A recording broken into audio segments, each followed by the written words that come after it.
പുളിസാദത്തിന് വേണ്ടിയിട്ട് കുറച്ച് നല്ലെണ്ണ ചൂടാക്കിയിട്ടുണ്ട്. ഇതിലേക്ക് കുറച്ച് ഉണക്കമുളക്,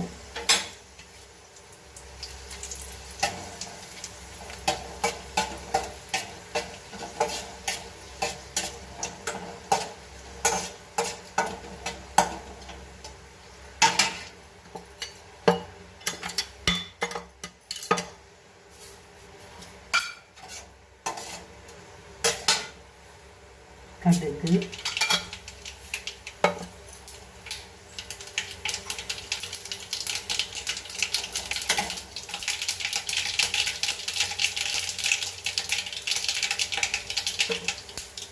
കുഞ്ഞുള്ളി, വെളുത്തുള്ളി,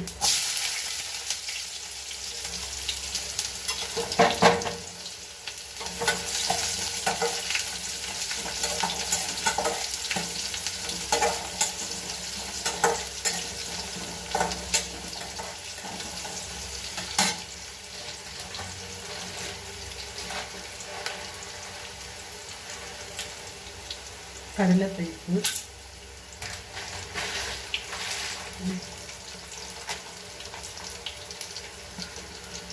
കപ്പലണ്ടി,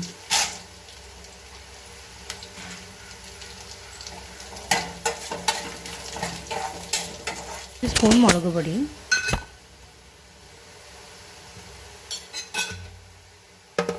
ഒരു 1/4 സ്പൂൺ മഞ്ഞൾപ്പൊടി,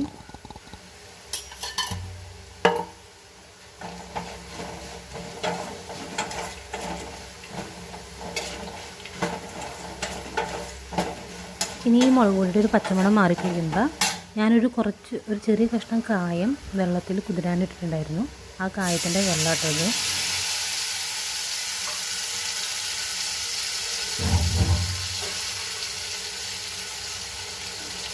ഒരു ചെറിയ കഷ്ണം പുളി, വാളംപുളി പിഴിഞ്ഞ വെള്ളം ഒഴിച്ച് കൊടുക്കാണ്.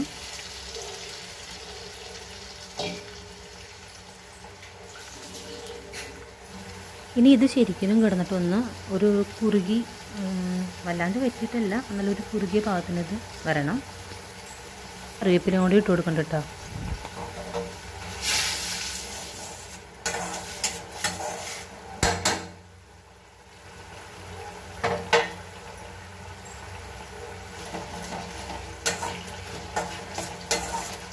ഇനി നമ്മുടെ പുളിയോദരത്തിൻ്റെ മെയിനായിട്ടുള്ള ഐറ്റം, അതിലേക്കുള്ള മസാലപ്പൊടി. അതിന് വേണ്ടിയിട്ട് ഞാൻ കുറച്ച് കടുകും അതുപോലെ എള്ളും, കറുത്ത എള്ള്, പിന്നെ ഉലുവ, ഇത് 3 വറുത്ത് പൊടിച്ചേക്കുന്നതാണ്. അത് ചേർത്ത് കൊടുത്തേക്കുന്നത്. അത് ഒരു സ്പൂൺ എടുത്ത് ചേർത്തിട്ടുണ്ട് കേട്ടോ.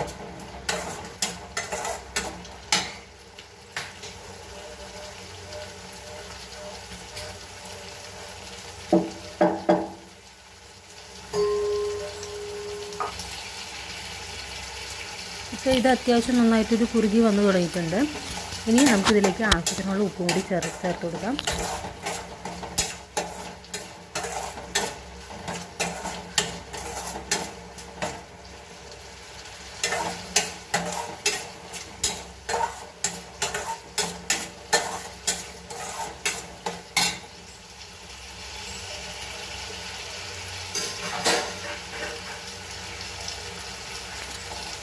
ഇപ്പോൾ മിക്സെല്ലാം പാകത്തിന് അതിൻ്റെ എല്ലാത്തിൻ്റെ സ്മെല്ലൊക്കെ ചേഞ്ച് ആയിട്ട് വന്നിട്ടുണ്ട്.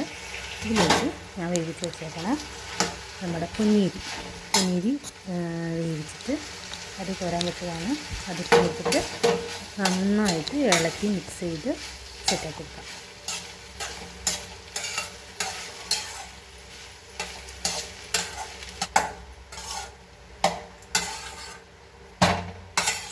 അപ്പോൾ നമ്മുടെ പുളിയോദര റെഡി ആയിട്ടുണ്ട്.